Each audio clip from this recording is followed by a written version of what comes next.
My mother told me I had to go register. That was something I had to do. You had to vote. Make sure you vote. Voting day, she remind us. Because everybody wants their rights if they know what their rights is. Everybody wants that. I do.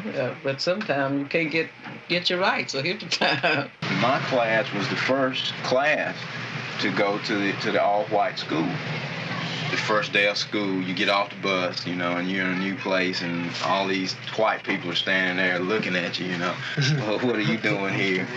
And the thing that got to me was that, you know, some of the people that I knew that you know I had grown up with all during the years, played with, you know, I felt like when I got to this school, they turned on me, you know. I said, you know, and I couldn't understand it. I said, you know, I played with these guys, you know, after school and all this time. Then when it's time to go to school with them, they turn on me, you know. And we got all the flack.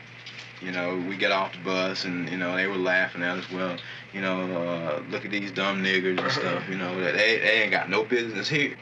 When I got there, I realized that the only way that we were going to really prove to these people, I guess they thought that we were not as good or that we couldn't do the work, was you had to go in the classroom and academically compete with these people.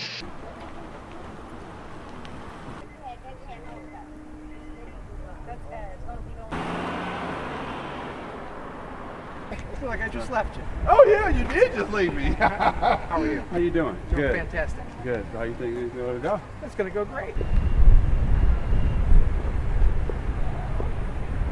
Good luck.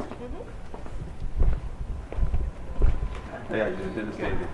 Dennis, what's your last name? Daniel. Dano? How do you spell that? D-A? D-A-N-I-E-L. You just passed it, please. Let's see you doing well. No, good. All right. You're still? You're Uh-huh. got me. I You're like in fall. There you go. Yeah, I'm doing good. Take care. All right, you too.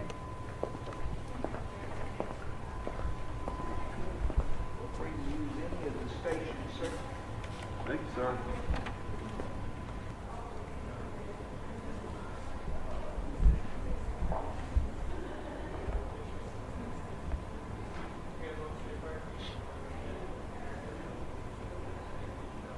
Have a good day. Take care, Rick. Okay, you Good take seeing care you. too. Same here. My next door neighbor. Number 487. There you go. Just like you knew what you were doing. Number 488. Thank you Take for care. voting. Thanks.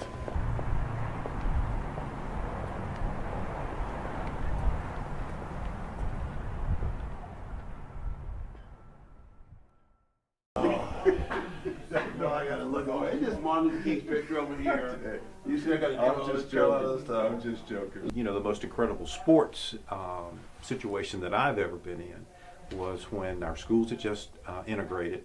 Had the white kids on one hall, black kids were on the other hall. Right. Actually, they hadn't integrated. That's right. They had just put us in the same building, That's but right. the schools were That's still right. segregated. That's right. And our principal, Mr. Nelson, put on this basketball game between the two schools.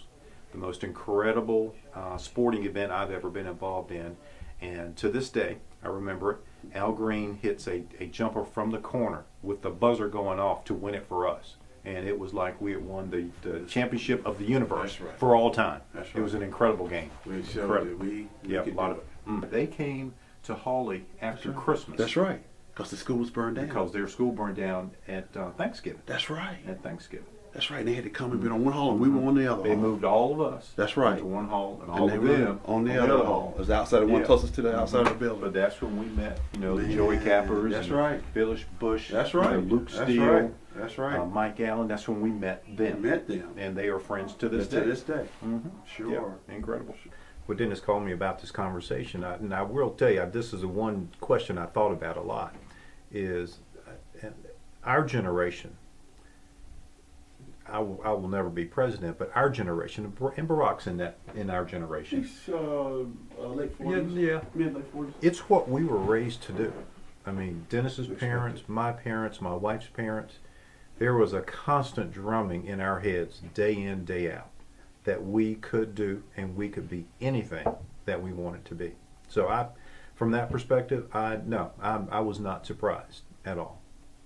In fact, I think it was it was expected that Mhm. we would achieve. Mhm. They expected us to perform and achieve Mhm. because they, to some degree, either sacrificed Mhm. or felt like they had put us in the best position Yep. through education and schooling and upbringing. Until seventh grade in the integration, they looked at it as their responsibility to get us ready to go out there and be equal in the society. Mhm. I remember Miss Moore and all those teachers, especially when the integration was about to happen. Miss Murphy, they were just, you're going to make it. And it wasn't just that. These same teachers were who we saw in our communities. And at That church. we saw them at church. Mhm. They were teaching us in Sunday school. They were teaching us. They were our principals. They were our teachers. Mhm. They were in our community. Mhm. You had a constant reinforcement of what education meant and what was expected of you as you went through life. In many respects, his inauguration reminds me so much. And I don't know if you went. Did you go to Million Man March? I did. I had the exact same experience That's as I right. did at the Million. I wasn't going to the Million Man March because I just could not visualize myself being in a group of that many black men. I had very negative thoughts about it until about a week before Reverend Jesse Jackson was talking on the radio, and he talked about this black sunrise over D.C. And I said, wow, I've got to be a part of that. So I wound up going.